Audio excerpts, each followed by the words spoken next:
The views and opinions expressed on this program are those of the participants and do not reflect the views of BronxNet or the program underwriters.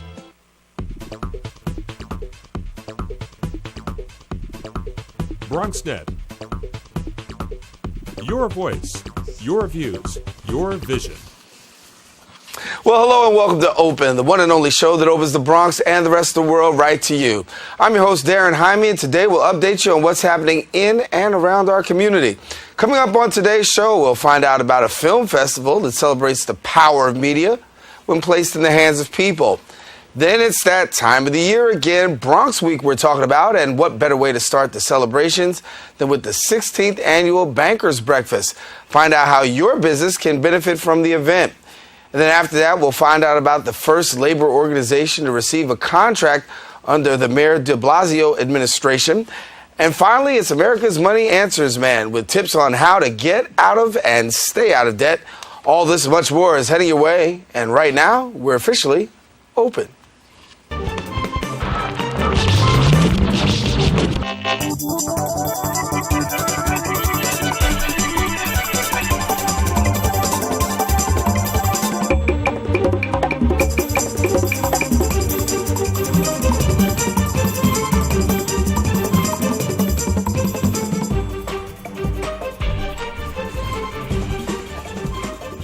And hello, everyone. I'm your host, Darren Jaime, and today is Wednesday, May the 7th. You're watching Open, the only live and interactive program bringing the Bronx and New York City straight to your TV set. We want to encourage you to stay connected to us. You can find out about us on Twitter at BronxNet TV and Facebook at Open BronxNet Television.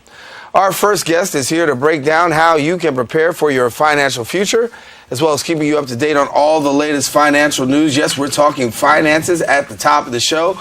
We welcome America's Money Answers Man and author of Master Your Debt, Jordan Goodman. Welcome. And, great to be with you again, Darren. And we got you at the top of the show because everybody is talking finances, and particularly this time of the year. You got graduation, and some parents are breathing a sigh of relief, and some students the students are not breathing breathing a sigh of relief because 'tis the season for getting ready to pay that college. And then hopefully they're going to get some jobs. Something over 50% of the people graduating this year are going to go back and live at home.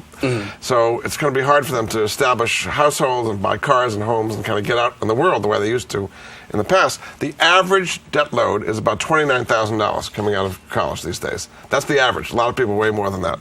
So the overall is about $1.3 trillion in student loan debt. It's by far the fastest growing amount of debt out there.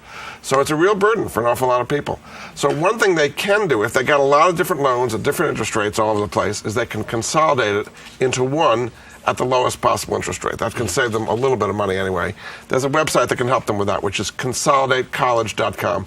The education department has a program to kind of take you through, which can be kind of hard for people to figure it out. So consolidatecollege.com can help them kind of figure out exactly how to do that. When exactly do the loans officially kick in? There's some college students who know that. Who are trying to ask that question because they're like, I got these loans. When do they really start kicking in? Typically 6 months after graduation. There's a so-called forbearance period. Now that means you have to start paying them.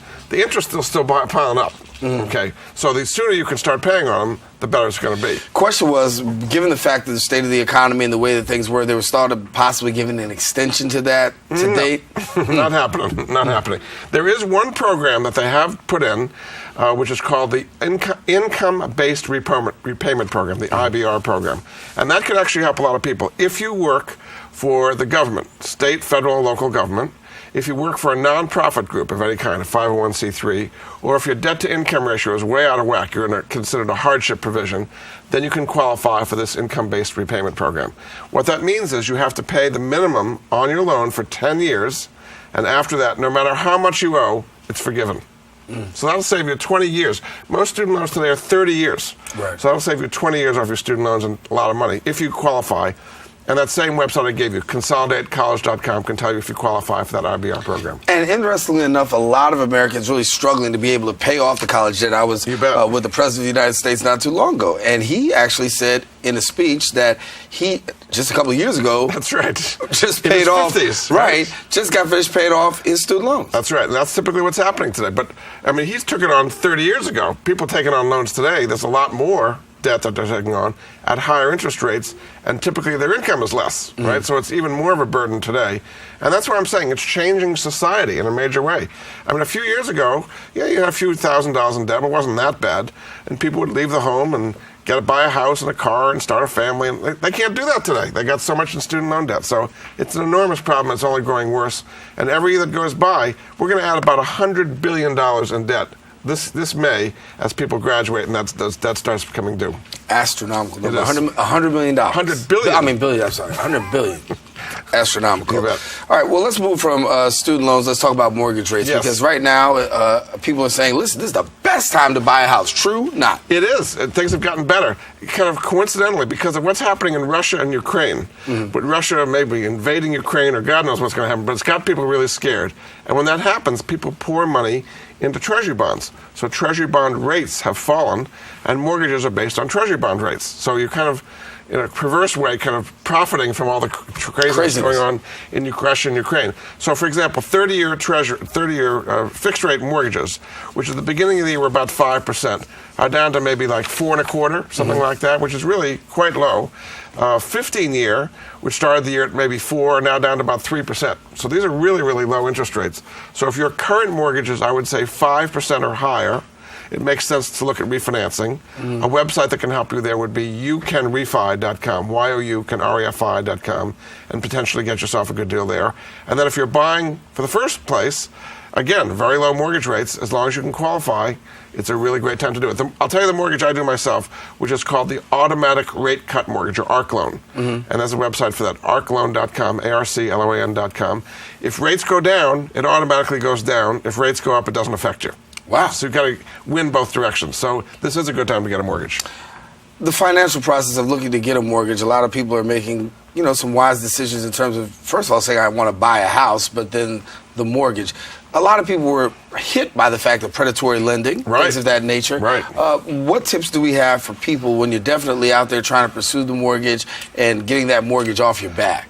Don't take it on if it's going to really burden you too much. I mean, the maximum should be like 35% of your income paying for the mortgage. A lot of people went way over that, particularly in the New York area. So if you have a mortgage, you shouldn't be paying any more than 35% of your income? Correct, of your income. Because otherwise, you have no life, basically. You're spending all your life. Remember, you got your student loans, now you got your mortgage, you have no life for the rest of you. So should be the maximum. There is a technique you can use to pay your mortgage off faster than 30 years or so, which is called the mortgage optimization strategy. And there's a website for that too, truthinequity.com. And basically you use a home equity line of credit, what's called the HELOC, where you keep your money in that and you're making progress in your principal every day. And literally you can pay off your mortgage in about 5 to 7 years instead of 30 years on the same level of income using that truthinequity.com strategy. I've got a whole chapter on it in my book explaining how this works. A lot more people taking advantage of that one, huh? They should, you bet. Well, let's talk about credit cards for a moment, because we talked about mortgages, we talked about, student loans. Yes. Credit cards. Are we seeing, Christmas, we know heavy usage. Right. January, we've got the ice packs on our heads trying to figure out how we're paying for it. That's right. Where are we now? Well, the overall amount of credit card debt's about $800 billion, which is a lot of money. Now, the student loan is about $1.3 trillion, so there's more in student loans than credit cards. In general, people are being a little bit more conservative with credit cards, but still, there's a lot of people caught in this kind of trap, at this treadmill, where you pay these very high rates, you make the minimum payment, and you're making almost no progress in the principal whatsoever. So if you're in the circumstance like that, two things you can do. First of all, get lower interest credit cards. You don't have to be paying 25% if you have decent credit. A free website to do that would be creditcardperks.com, Perks.com. There's some great deals. You just got to go get them as opposed to waiting for whatever comes in the mail. Those are always the worst deals, Darren. The highest interest rates, the highest grace. Right, 0% interest for the first year, 22% by the next year. And then they hit you with all kinds of late fees and so on. So just go to a place like creditcardperks.com. You'll see some great deals. Then if you really are piled under and you've got a lot of credit card debt at very high rates, go to a non-profit credit counseling place. They will get you deals you can't get on your own, 6-7%, something like that. You'll combine all your debts into one payment at a lower rate and help you get out of debt much quicker than you ever can on your own. My favorite place there is called Cambridge Credit Counseling, national firm. Their website, cambridgecredit.org. Again, they're a nonprofit. They have deals with Chase and Wells Fargo and Bank of America and Citibank you can't possibly get on your own. So you make one payment a month, and in 2, 3, 4 years, depending on how the numbers work out, you can get out of debt completely, and it's considered a neutral on your credit score. It's not going to hurt your credit. over time, getting out of debt is what's going to help your credit. Secured credit cards, people feel a certain way about them. Are they good, positive, negative for your credit? If you have to reestablish your credit because you've had some trouble, you've had some late payments or something, then yes, a secured credit card is a way of reestablishing your credit. You put aside a certain amount of money, like $1,000, they'll give you a $1,000 credit line, and if you don't make your payment, they've already got your money, so they'll take it right there. So that's why they're secured. After about a year or so of paying on a secured card, and you've been paying on time, then you can kind of graduate to an unsecured card. That's kind of the way it works. There's a listing of those secured cards, by the way, at that creditcardperks.com. So we want people to take advantage of that information. What are the biggest mistakes that people make when it comes to the whole thing about credit card debt? Getting into a kind of a cycle of thinking they're going to get out of it, and they borrow. They borrow from Peter to pay Paul, and then both of them want to get paid, and it gets really trouble. The minimums in many cases have gone up on credit cards. It used to be like 1.5% of the outstanding balance. Now in some cases it's like 5% of the outstanding balance. And if you don't make that minimum payment, then your interest rate soars, you have a late fee, and they really pound you pretty hard. So kind of getting into a treadmill thinking it's going to get better, you really don't want to do that at all, because it hurts your credit, makes it worse, and a lot of people feel trapped. That's why something like nonprofit consumer credit counseling can help people. Nobody else is trying to help you when you're in a situation like that. Biggest mistake mortgage lendees make? Taking on more debt than they can. While we're at it, honey, let's add another room to the house, with that kind of thing. Just buy what you need, and if you need to grow later, then get something bigger. Don't take on a bigger house than you really can afford. A lot of people take on a bigger mortgage than they can, and then they're just living for their mortgage company, basically. So you want to have a life as well as a house. And then the biggest challenge, student loan. Paying them off sooner rather than later. I mean, this is hanging over people for 30 years in many cases. Getting them consolidated, as we talked about, and again, not taking on as much student loan debt. People, undergraduate, $29,000. And if you go to graduate school, I mean, medical school is easily $300,000, something like that. If that's all debt, it's going to take you a long time to pay that off. It's an enormous burden. And in terms of like getting a break, because some college students are like, listen, can I get a break? I hear about that there's this, amnesty. No, there is no amnesty. No amnesty. Well, I mean, I did talk about the IBR program. That's a form of amnesty. But that's about the best it's going to get. That's about the best. You pay on 10 years, and then you get 20 years off if you fit those criteria. But no, amnesty does not exist. Student loan debt is not dischargeable in bankruptcy. Okay? So they changed the law in 2005. So you could go to your grave and you wouldn't get rid of your student loan debt or your IRS debt. Everything else can be discharged, but you can't get, if you're late, if you're delinquent, they just really hit you hard. Your rate goes from 5% to 18%. Late fees, they start calling you every day. It's not fun to be behind on your student loans. That's right. Best advice you can give, pay your bills. That's exactly it. Jordan Goodman, thank you so much for coming and sharing with us. America's Money Answers Man. And we tell you that you can find out more information about Jordan right here on Open. And you can also go to his website. And his website is? MoneyAnswers.com. I get emails from you folks all the time. I'm glad to help them. All righty, Jordan Goodman. Got to take a quick break, but when we return, we're going to talk to the president of the Law Enforcement Employees Benevolent Association, better known as LEBA. Stay right there. We'll be right back right after this.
Kids will spend 22 minutes watching us, the super duper party troopers, singing about ants in their pants. Isn't that funny? Ants in their pants, they've got ants in their pants, they've got ants in their pants. Brushing for 2 minutes now can save your child from severe tooth pain later.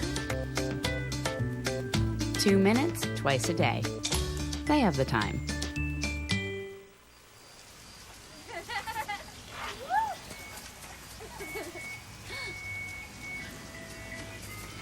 Mom, can we get some ice cream? Please, Mom, please. No, we're having dinner soon. Please.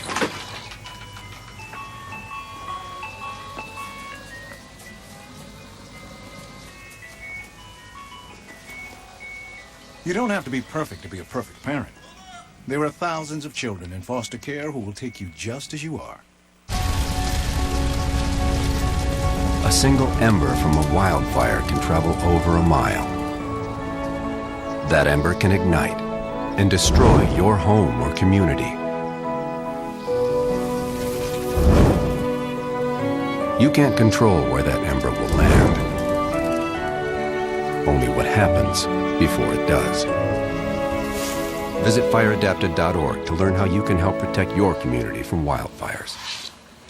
And welcome back to Open.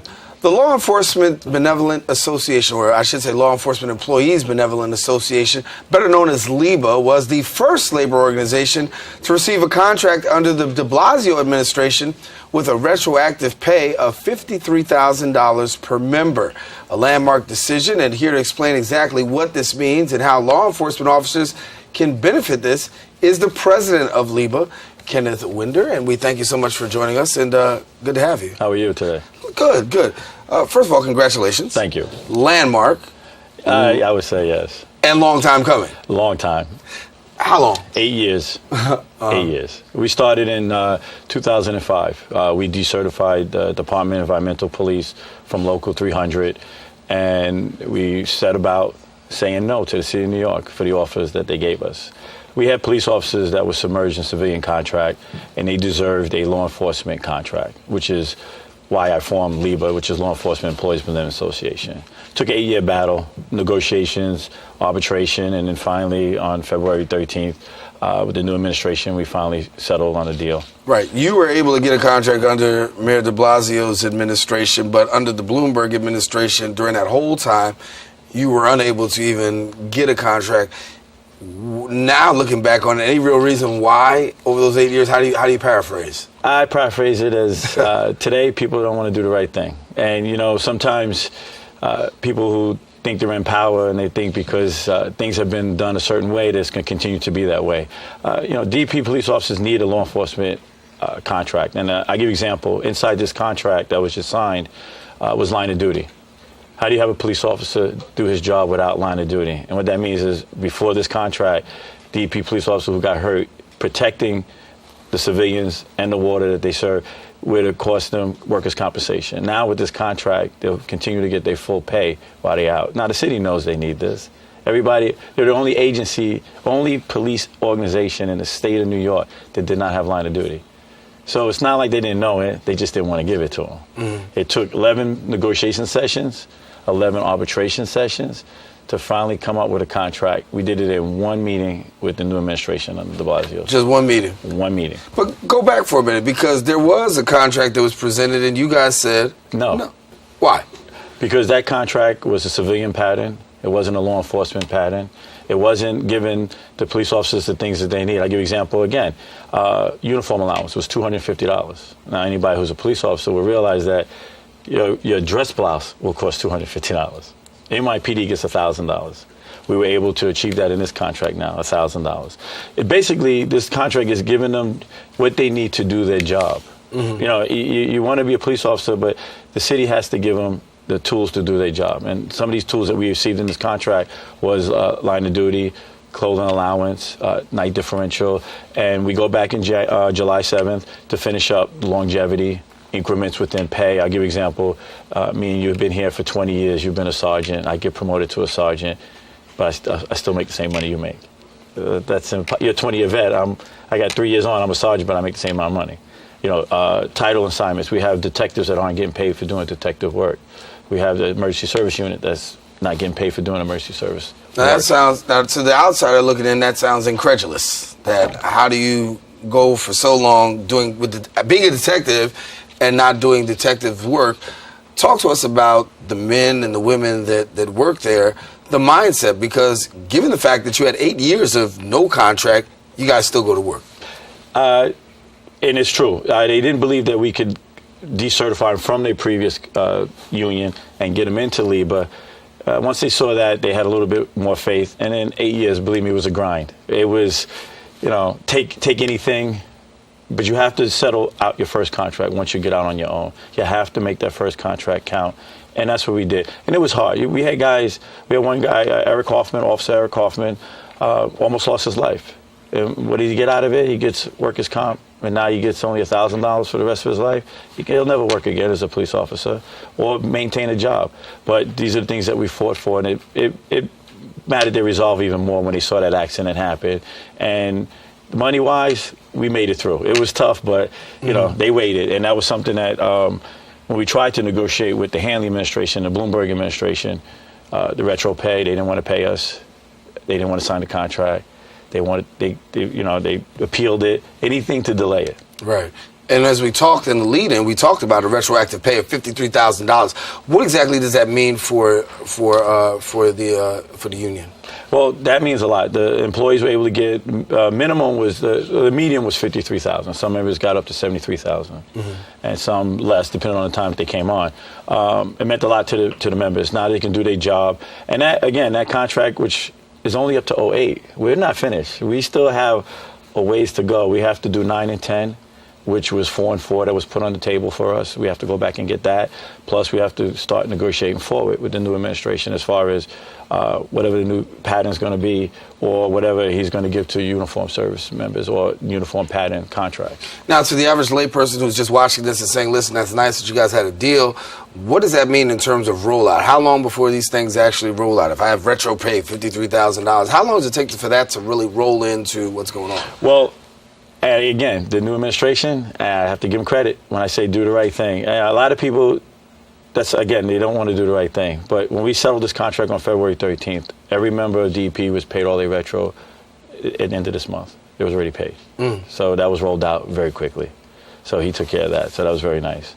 And now we have to go back in July and finish up the contract. What does it feel like being the first contract being handled by the de Blasio administration? What does that feel like for you guys?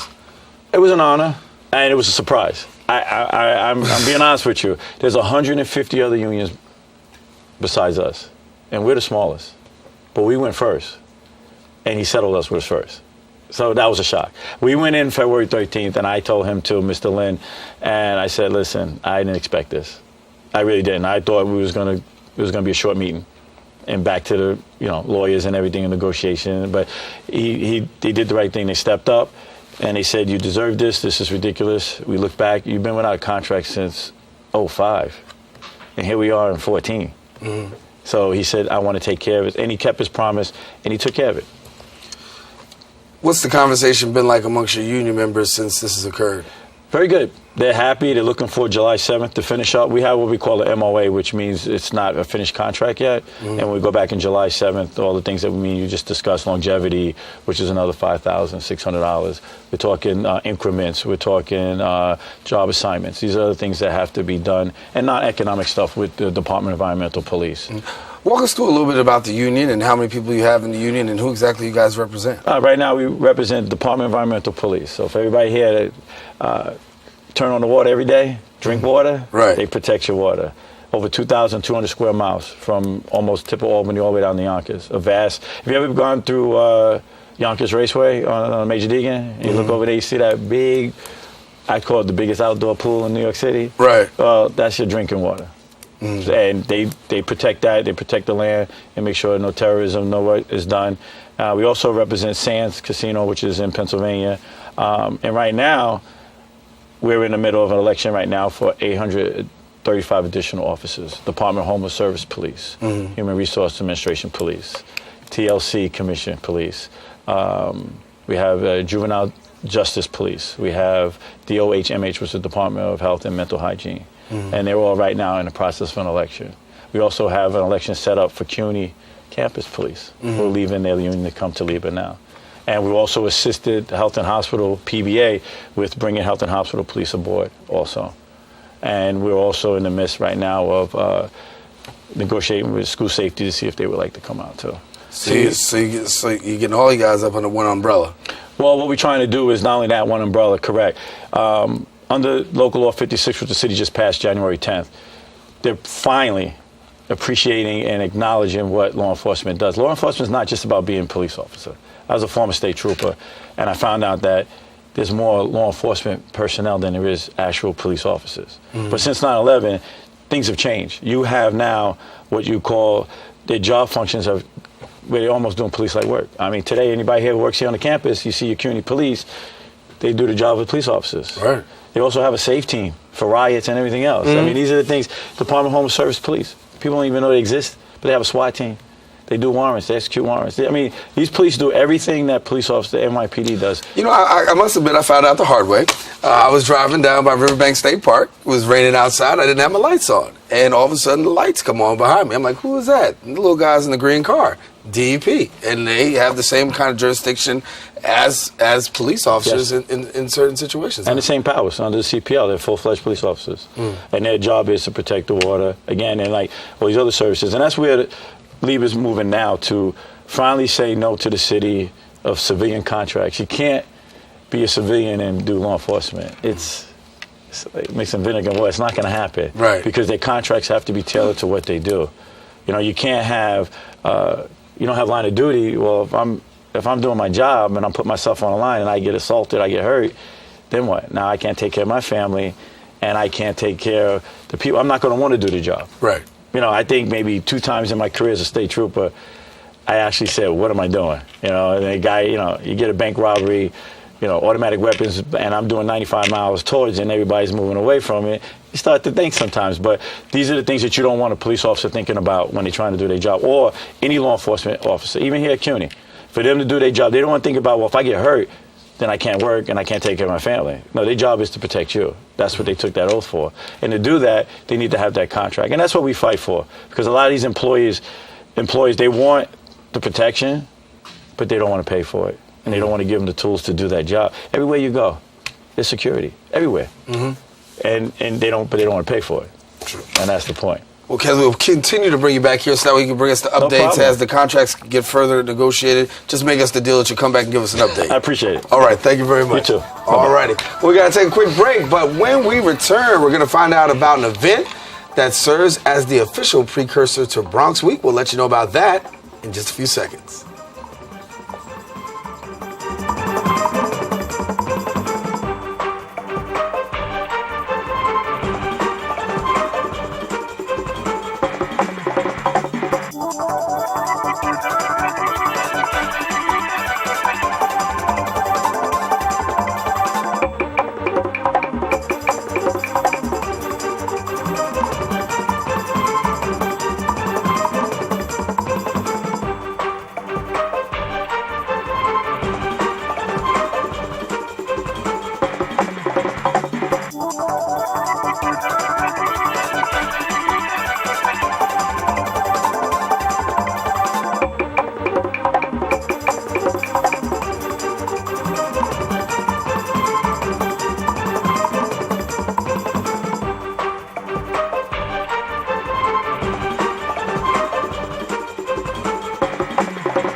Don't look at me.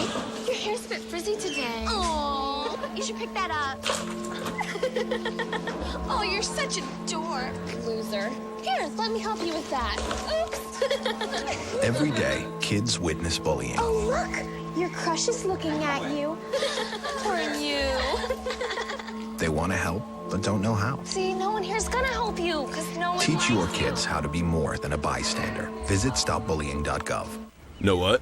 What? Since I got adopted, I've learned a lot about these humans. I know. I mean, check out these two. It's Flirt City over here. Yeah, I noticed that. It looks like my human is definitely into your human. Oh, look! I think she's getting his number. Nice. Your human's got some sweet moves. Takes after his dog. Oh, look, they're doing that thing where they put their arms around each other. She kicked up a leg. It's like in the movies. That's awesome. Looks like we're going to be hanging out a little bit more.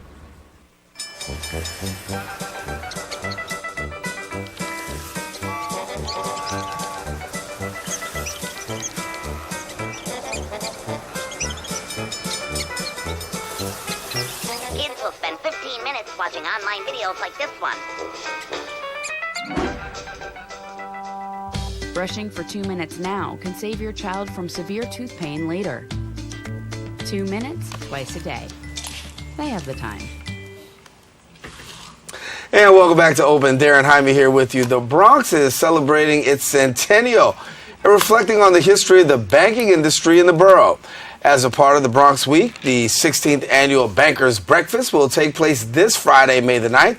And here to tell us more is the Business Initiative Corporation of New York Vice President, Madeline Marquez. And thank you so much for joining us. Thank you for having me. So a pretty exciting time because Bronx Week, as we said, we're celebrating 100 years of the borough of the Bronx. And you guys are playing a very important part in this. Yes, we started to take a look as to how the banking industry got started in the Bronx. It's a very interesting story to tell, and I am inviting all of you to come and hear it. Hear the story. I'm not divulging anything here today. Okay. You have to come and hear it.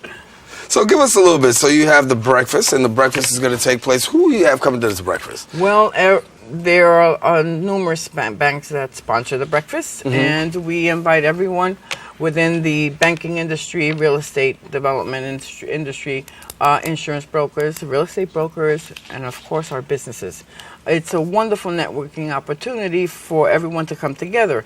I mean, with all of the numerous projects that are occurring in the Bronx, what tends to happen is that that's where all the money and funds are coming from. Banks meeting businesses, businesses expanding naturally, and all of the heavy construction projects that are occurring in the Bronx is also through all this capital that's coming into the borough. It's a wonderful networking opportunity to meet where all the businesses are. And banks have had a rich history here in the borough. Talk to us a little bit about the merger between the banks, well, I should say the merger, the partnership, if you will, between banks and community, because it's a big thing as we celebrate Bronx Week. Well, most of the banking industry have representatives that sit on nonprofit organizations. They lend a lot of money out to nonprofit organizations. They lend money out to businesses. They've been a very heavy partner, should I say, from the very beginning. It goes back down past the 1850s, believe it or not. That's part of the history that we're going to share. The merger came as a result of economics. Many of the larger banks began to take over some of the smaller banks as economics hit them and the economy, flounders, sort of. It was just a natural progression. The bigger ones will survive. A lot of people will rely on banks for simply personal banking, but the reality is that small business itself it thrives heavily on the banking industry. I think it's a mixture of the two. One cannot survive without the other. Business needs capital to grow. Banks need business to grow. I think it's a mutual combination. I think both are inherently important to the overall economic development of our borough. So when you look at this, I want to talk about this SBA 504 loan program. For somebody who doesn't know about it, give us a little bit about it. I think bottom line, it's a way of businesses being able to obtain 90% financing. And nowadays, that's very difficult to find. And the way it works, again, is in partnership. Through BIC, we're able to provide 40% financing in partnership with the banking industry. Any bank provides 50%, and then the client, which is normally the business owner, provides 10%. These monies can be used for various purposes. One is to purchase the building where they could put their business in. The other one is to fix it up to meet their needs, because someone just doesn't walk into a building and start their operations. Right. And they can also construct a new building if they choose to. And then the other part is they can also do machinery and equipment. All of those things, except one little item that I'm not allowed to do, and that's through regulatory processes, which is to provide working capital.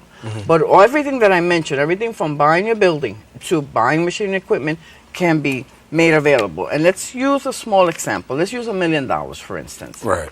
$500,000 will come from a bank, $400,000 will come from us, and 10% will come from the client. That's 90% financing, and you cannot find it anywhere. And this is also a national program. Right. There are other entities like us that exist in every state. There are only 2 licenses here in New York, and we have 1.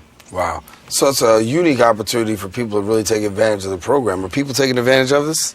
Most businesses are now, they are taking advantage, but 50% of my role is to market the program. A lot of businesses are not aware of it, believe it or not. And not just in the Bronx, throughout the city of New York and throughout the entire state. 50% is marketing and getting people to understand that they have this program available to them. I think another interesting part of the program is that the city of New York has a mortgage recording tax. That means for anyone recording a commercial mortgage, there is a tax that is paid. Because we are a nonprofit organization, we afford and pass through that savings to our clients. The mortgage recording tax in the 5 boroughs of New York City is 2.8%. So that translates to thousands of dollars, since I'm able to lend up to $5 million. So if you take 2.8% of $5 million, that happens to be over $150,000 that the business owner saves from having to pay it. Of course, they still have to pay it on the 50% from the banking institution, since they're not a for-profit, since they're not a nonprofit entity. So we're out there also at the same time saving monies, and with that extra money that they save, what are they going to do? Create the jobs that we need. It's an economic development program so that we can at the same time create the jobs.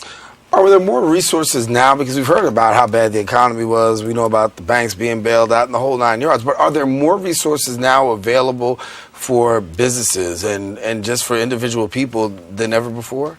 I would say no, and I'll explain my answer. With the economic times, a lot of these programs were done away with, so to speak. I believe through the Obama administration, he put out some programs that helped the business community, but those programs have already been finished and completed as of a year and a half or so.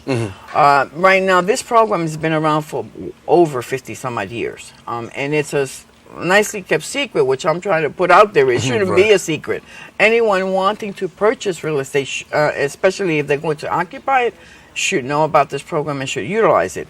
I think the resources that are available are the same. The small business development centers that we partner with very much. The women's business centers. SBA has a lot of resources out there.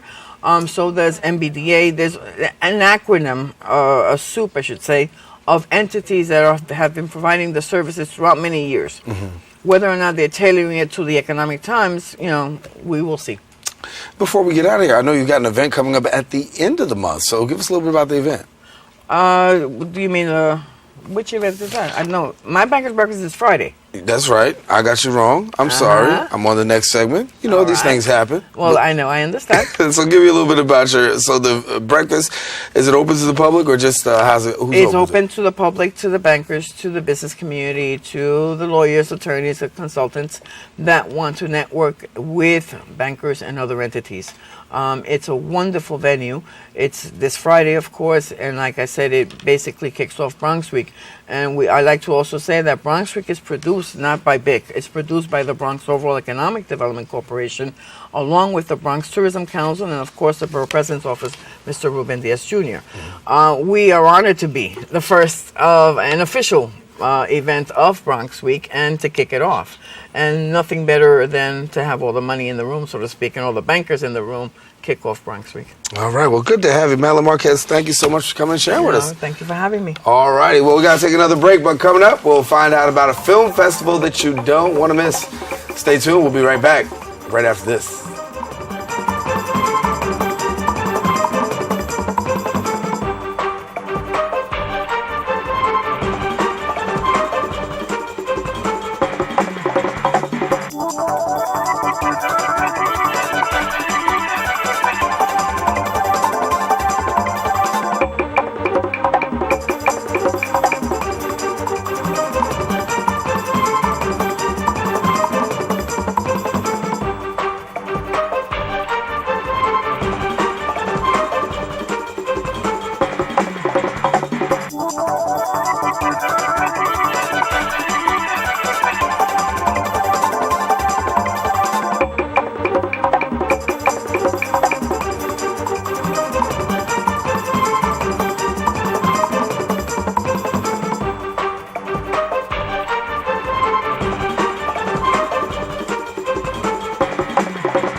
So you heard of the Chewbacca fish? Yeah. Chewbacca who? Well, you heard of the Chewbacca fish, haven't you? Yes, I did. Okay. And just so the people at home know, describe it real quick for us. Describe what? A fish that flies out of the water, almost like a rocket. It goes like 12 feet in the air, And then what happens is it comes back down before it hits the water. It like flies into people's neck and like starts biting you in the neck and in the face. Well, I'll tell you one thing. If it's out there, I'm going to catch it on camera because I've been out here with my camera for years. You know how the Chewbacca fish works? What happens is it shoots, it like rockets out of the water like 5 feet in the air.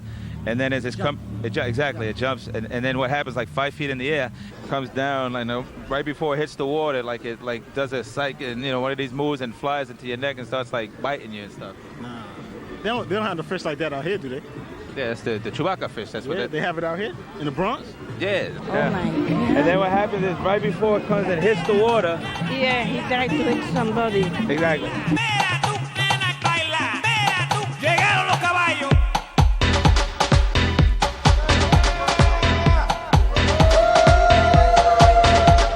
¡Huépame! Mira, yo te vi con ese teléfono.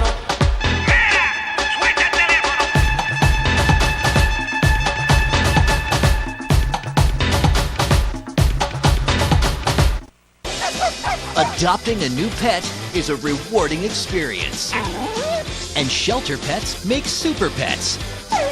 Your new best friend will steal your heart, bring you happiness, and enrich your life for years to come.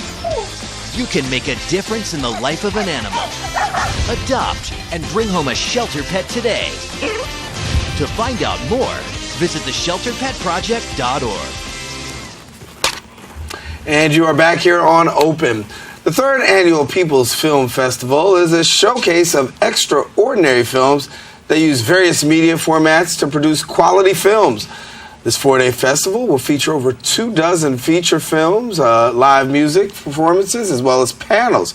And here now to tell us more is the founder and executive director of the People's Film Festival, Veronica Kidd. And Veronica, good to have you. Yes, thank you so much for inviting me on. Good. So exciting time for you, huh? Mm-hmm. Yeah, busy, actually. Busy. So when you look at the People's Film Festival, what exactly does it comprise? I gave a little bit of an intro in there, but give us more.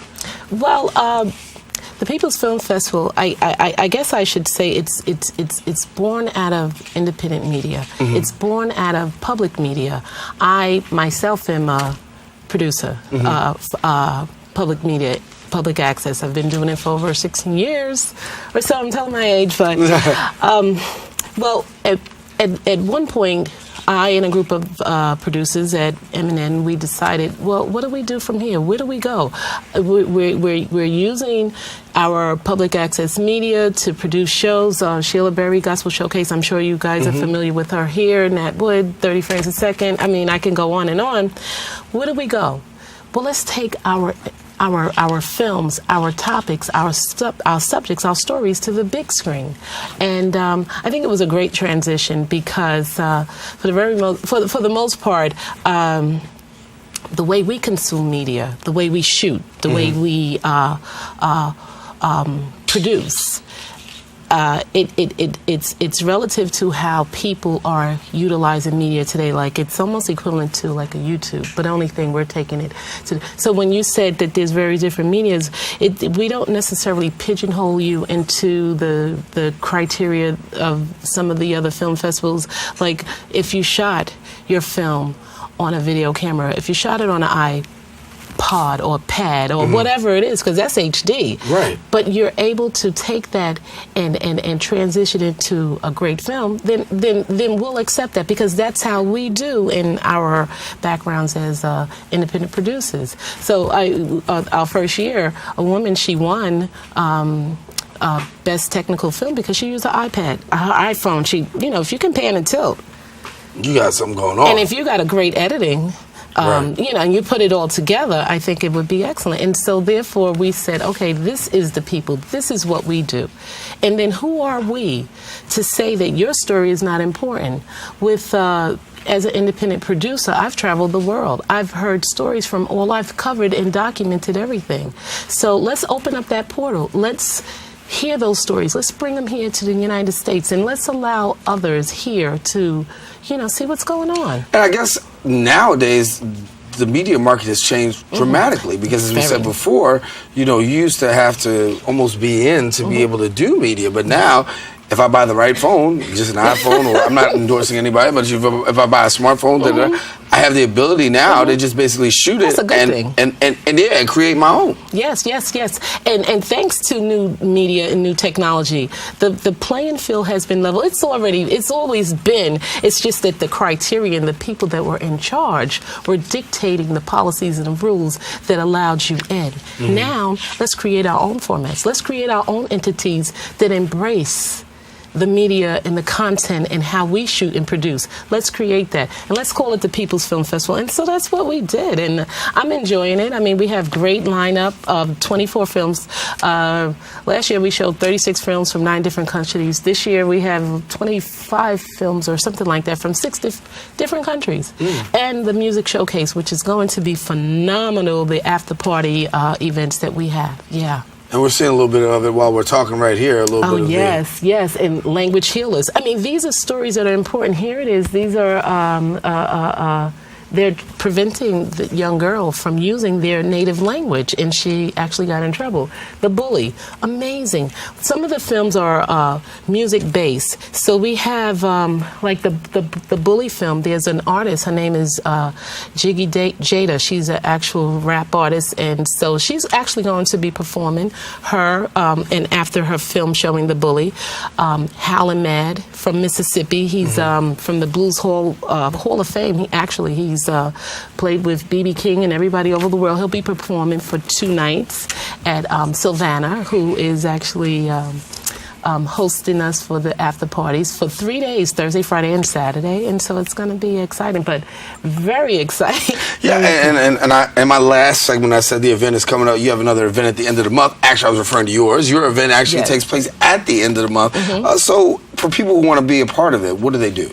As far as film submissions, that's already closed. But if you want to come out to see the events, of course, we said that there is we have the digital media panel, which is open and free to everyone to come in, and so that you can. It's a collaborative panel of filmmakers, of music directors, producers there to talk about how to use new technology to produce content.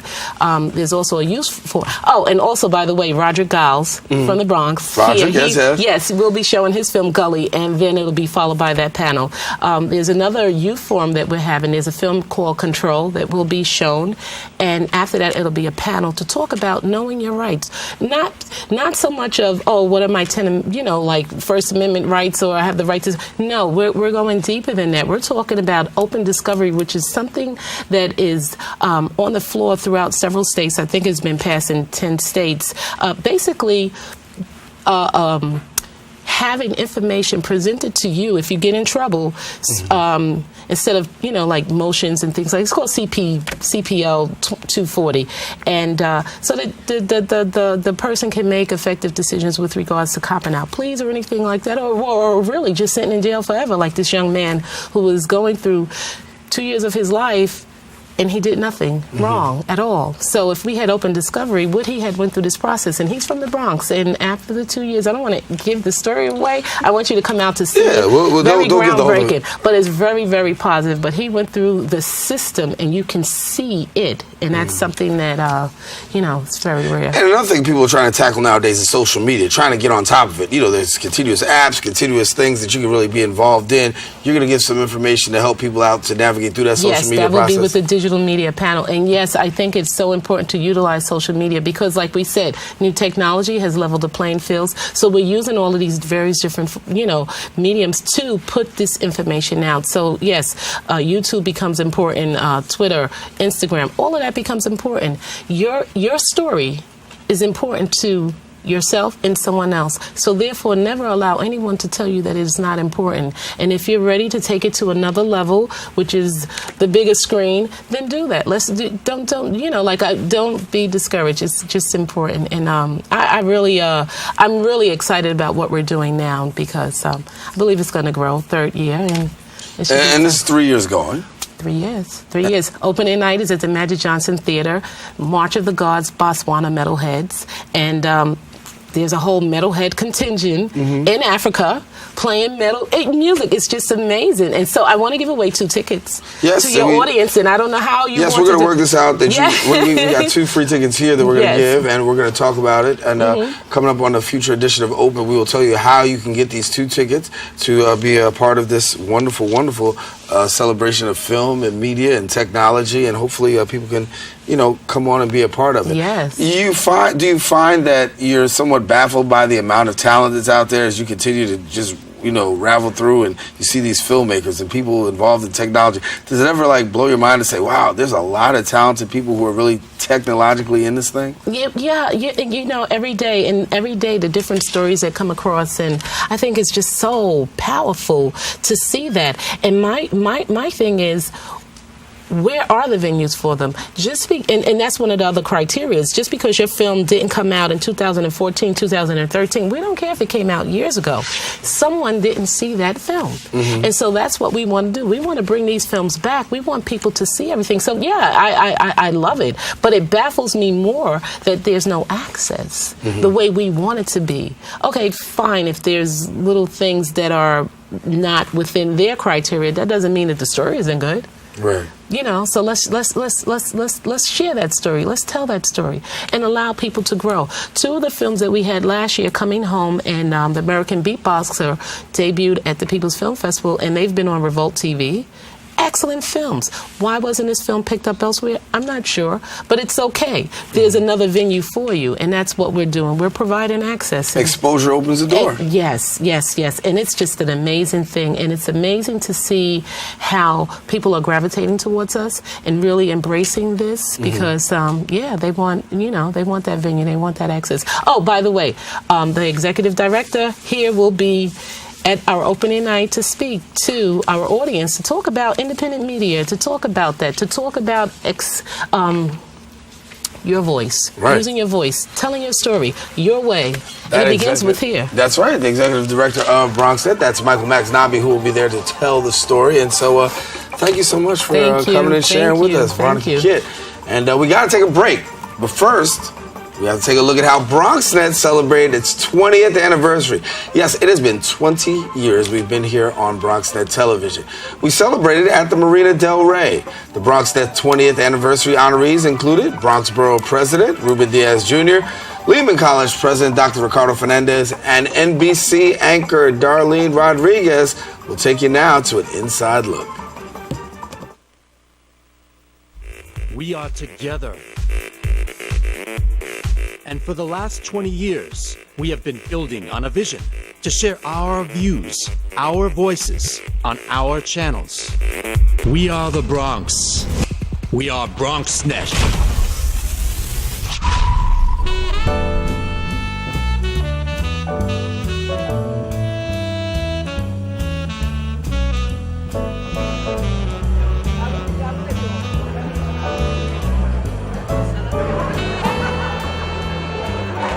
I am just so happy to be here with you.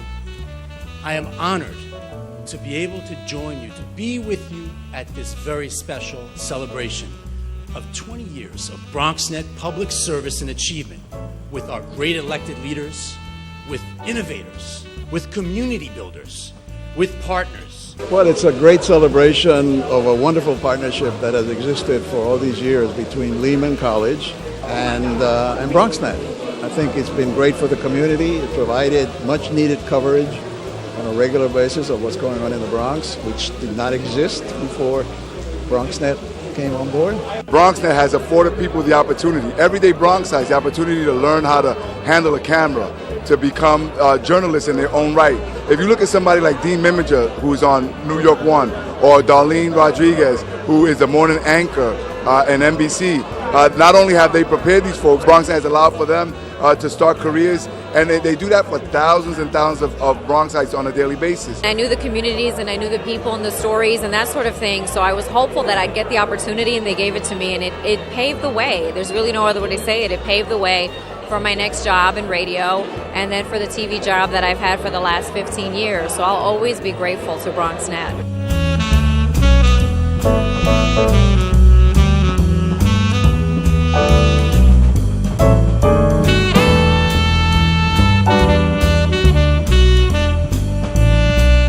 I started my TV career at BronxNet. And then 2 years later, in '97, New York One News came knocking. But my TV career started in my home borough of the Boogie Down Bronx.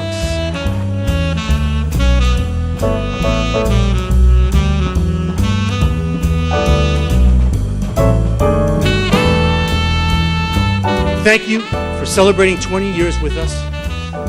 We are just getting started. Keep Bronx strong and proud. All city para siempre. Thank you very much.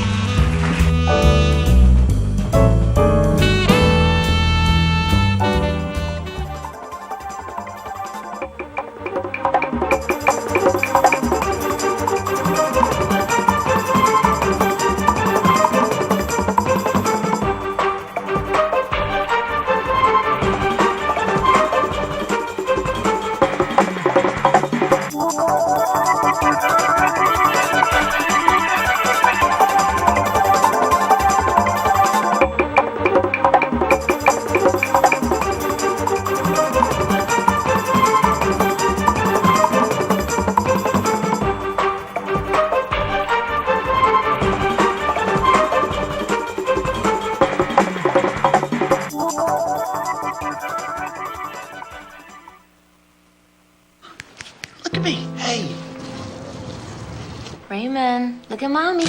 Maybe the light hurts his eyes. Maybe she's just not hungry. Maybe he can't hear us. Maybe we're not stimulating him enough. Maybe it's a phase.